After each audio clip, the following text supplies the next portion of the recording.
I remember the Pacific air that morning, thick and sweet, with salt and the lazy Sunday calm.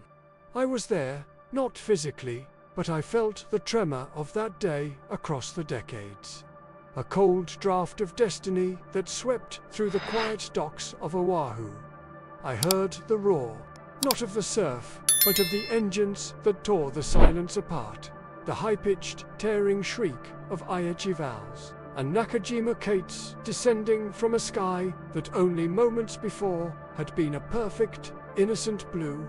The sound that followed, the deep, guttural thud of the first torpedo hitting the Oklahoma was the sound of a century breaking.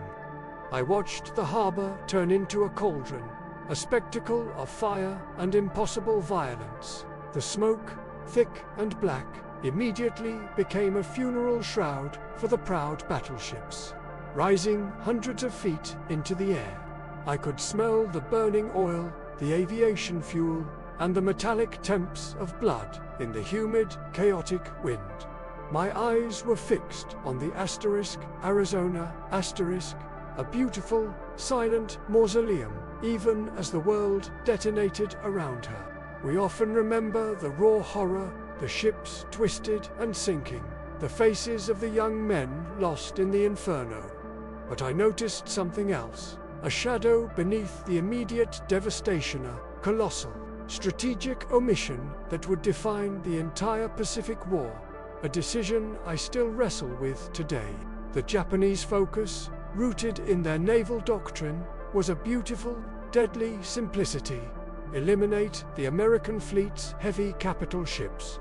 They were the prestige, the symbol of power, the reason the strike was launched. And in that singular, magnificent blow, they succeeded. They delivered the shock. They sunk the present. But as the second wave of attack aircraft peeled away, I saw the true targets, the heart of American power in the Pacific standing. Untouched and utterly vulnerable, the immense white-topped fuel tanks clustered on the hills, the dry docks, and the submarine base. I saw the great, shimmering rows of these tanks. They held 4.5 million barrels of oil, the entire operational reserve for the Pacific Fleet. They were the lifeblood, the true artery of the American ability to wage war across an ocean.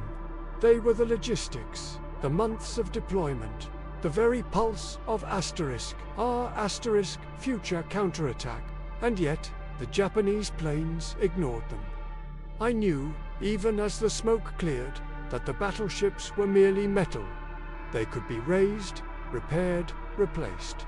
But the oil, if that reservoir had been hit, if I had seen that fuel ignite in a cataclysmic inferno, the strategic timeline of the war would have been pushed back 6 months, perhaps a year.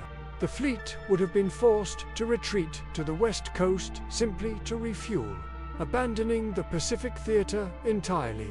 That, for me, remains the secret of Pearl Harbor, the crippling blow they failed to land. The voice I hear in the silence after the second wave is the voice of caution, not victory. I imagine Admiral Nagumo, commander of the WWII, sitting in the tense, smoke-filled bridge of the carrier Akagi*. He was a man burdened by doctrine, by the success he had already achieved, and by the crushing, inherent fear of overextending. His doctrine dictated a swift, decisive strike, followed by an immediate withdrawal to preserve the striking force. His scout planes reported no American carriers, the ultimate strategic targets, and the harbor defenses. Now, awakened and angry, were beginning to stiffen. I can still see his face, etched with cold calculation. Rejecting the counsel for a decisive third wave that would have targeted the maintenance facilities and, critically, the oil, his reasoning, as I piece it together, was a tragic blend of military precision and profound strategic blindness. He had destroyed the symbols of power. He had not crippled the capacity for war. I saw the hesitation in his choice, the cold logic that valued the safe return of his ships over the absolute. total annihilation of the enemy's fighting infrastructure. He believed he had achieved the goal of buying Japan 6 months of tactical freedom. But he failed to recognize that the true commodity in the Pacific was not the asterisk ship asterisk, but the asterisk fuel asterisk to move it and the asterisk dock asterisk to fix it.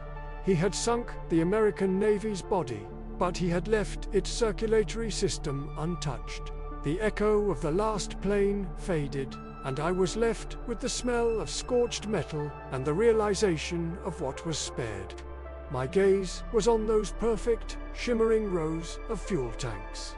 The victory of December 7th was rendered hollow by that single, strategic act of omission, a failure of imagination and nerve on the part of the victor. It is a chilling truth I carry. History does not hinge on the grand, loud acts of courage we celebrate, but often on the small, cold-blooded acts of omission and caution. The silence of that untouched fuel was louder than any bomb. It speaks to me now, a constant whisper of what asterisk could asterisk have been, and what asterisk was asterisk ultimately saved by a commander's caution. I see the reflection of the harbor's lights on the untouched oil, a haunting, luminous pool of pure potential. And I know the war began there, but the capacity for America to fight and win it was preserved in that moment of strategic mercy. That is the secret I carry.